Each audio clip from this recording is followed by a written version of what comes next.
100 years ago, physiologist August Kohl received the Nobel Prize. Young August learned the basic tenets of science on adventures in the countryside with a close friend of the family, zoologist William Sørensen. One thing Uncle William taught August is how to design experiments to investigate whether our world is as connected as one might think. August's ability to recreate the world around him in the laboratory made him a brilliant scientist. However, it was always the love of truth and of people that propelled Kohl to the great accomplishments that led to his legacy of helping millions of people. Har du lagt mærke til, at de ting, vi ser nede på bunden af søen, ser ud til at være tættere på, end de rent faktisk er?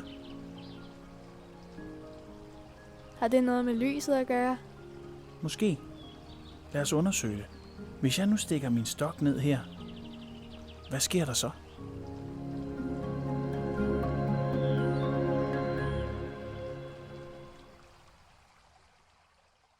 Creativity.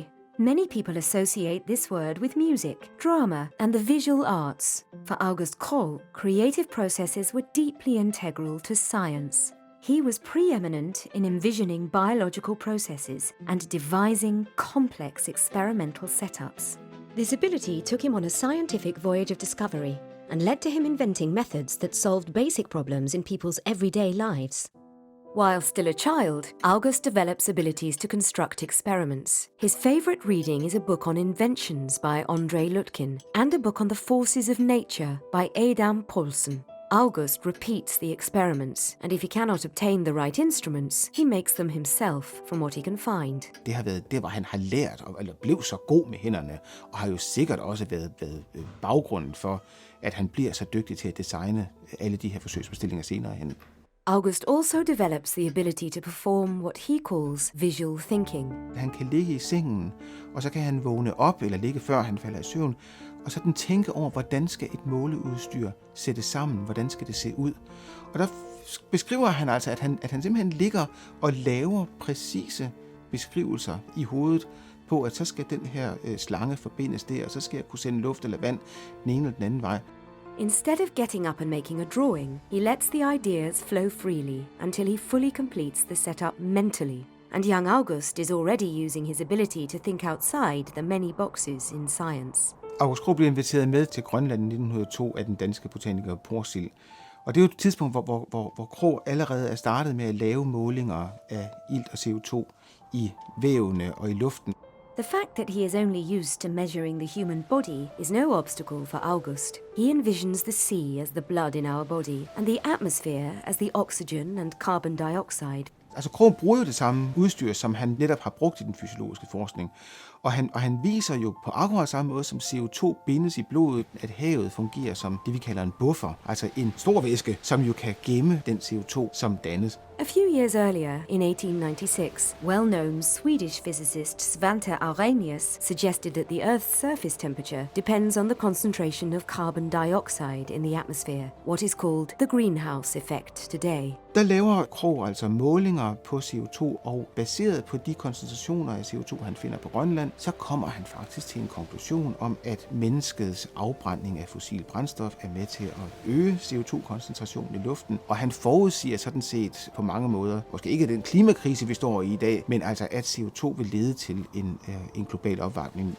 The Greenland trip becomes crucial to Kohl's further career. A few years later, one of Kohl's former medical students also prepares to leave on the Greenland expedition. Johannes Lindhardt, som er mediciner, opsøger Krogh senere for at få nogle råd. Og de to begynder så at arbejde sammen omkring menneskets fysiologi. Lindhardt applies for a job at the University of Copenhagen and begins to study physical education, a new hot topic introduced in 1909 as a pilot subject, required to teach in upper secondary schools. August, Lindhardt and a 14-year-old boy participate in the trial. De ønsker at undersøge, hvordan flytter ilten sig fra luften hele vejen ned igennem menneskekroppen. To measure muscle activity, August again has to use his special construction skills. The stationary bike with magnetic resistance researchers used is not accurate enough at all. De gør det helt fantastiske, at de laver den her cykel om, sådan så de kan lave meget, meget, meget præcise målinger af vægten på personen. Det vil sige, at de kan altså beregne præcist, hvor meget personen taber sig. Det er jo både vand, men også den forbrænding, der sker.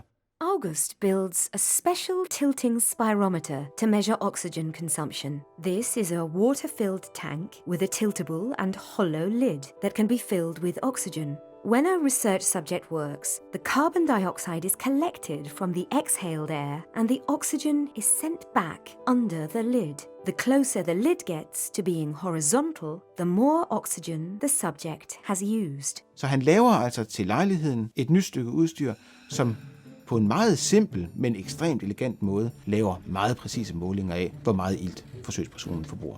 En metode, vi stadig bruger i dag. As the first in the world, August and Linhart show that the heart pumps blood much faster during muscle activity and that the body uses much more of the oxygen in the blood. Så sker det meget, meget hurtigere, end man oprindeligt ville have troet. Og det betyder altså, at der er noget i hjernen, allerede når vi aktiverer vores muskler, som også aktiverer ventilationen og pulsen. Det forbliver et vanvittigt vigtigt arbejde af den grund, og et forskningsfelt, som stadigvæk er meget, meget aktivt.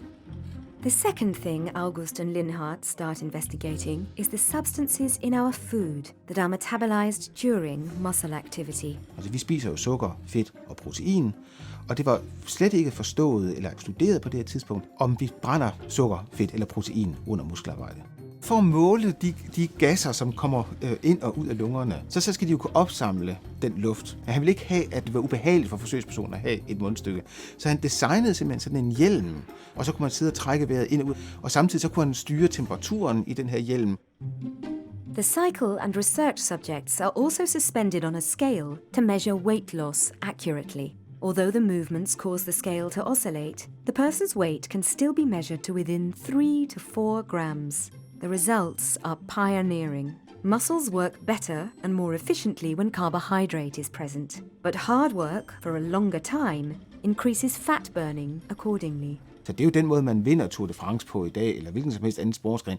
Det er, at man virkelig optimerer på de processer, som Krogh og Linhart beskrev i det her skelsættende arbejde, som grundlægger det, som vi kan kalde for idrætsfysiologien, som jo er den her søgen efter, hvordan skal jeg spise bedst muligt for at kunne løbe eller cykle hurtigst muligt. Or in August's own words, inden for idrætsgrene, hvor der arbejdes hårdt i længere tid, bør den samme person ikke deltage i flere konkurrencer umiddelbart efter hinanden, men holde en pause på 2 dage mellem hver konkurrence. Dette gælder selvfølgelig også for spil som fodbold, hvor denne regel ofte ignoreres til skade for både spillerne og kamp. Han var jo en fantastisk videnskabsmand, og hans evne til at forudse muligheder, men også undersøge dem, den var jo exceptionel. Altså det, at han kunne selv etablere de metoder, han skulle bruge for at undersøge tingene, det findes der jo ikke mange mennesker, der nu om dagen kan gøre. En hel del af den forskning, som Krogh grundlagde, og det, som vi har forsøgt at videreudvikle, bruger vi jo i den praktiske verden også. Jeg synes, et godt eksempel på noget af det, han gjorde også i samarbejde med Linhart, var at kigge på, hvad det var for en energiomsætning, man havde, når man arbejdede i længere tid. Og der kunne de jo allerede dengang vise, at man brugte mange kulhydrater, men også efterhånden som et arbejde skred frem, brugte man mere og mere fedt for at spare på de kulhydrater. Og så var han jo så forudseende dengang at sige, at så skal man ikke lave noget i flere dage i træk, fordi man har jo allerede brugt alle de her kulhydrater. Han har sat et fundament på arbejdsfysiologien i Danmark, som internationalt er anerkendt ud over alle grænser. Så han har været en kæmpe inspiration for hele forskningsmiljøet i Danmark igennem et århundrede mindst.